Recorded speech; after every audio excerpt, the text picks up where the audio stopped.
country level, it's quite interesting that if you kind of look at different countries, there are clearly two that are way ahead of everybody so far in terms of the investments, the intensity, the scale of research and activity that has to do with artificial intelligence, as well as the related digital technologies. That's the United States and China. There's clearly a second group here that obviously has a long history of innovation and investments and is doing the same. The difference is really a question of scale and intensity between group 1 and group 2. Then you've got other groups, group C and D here, that are much further behind.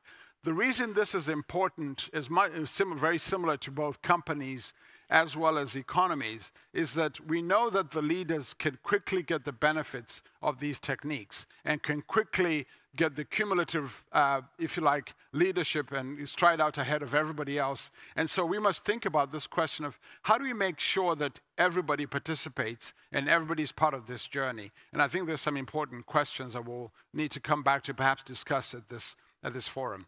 So if all of this is to say, so far at least, good for business, good for the economy, good for society, but some work to do, the big question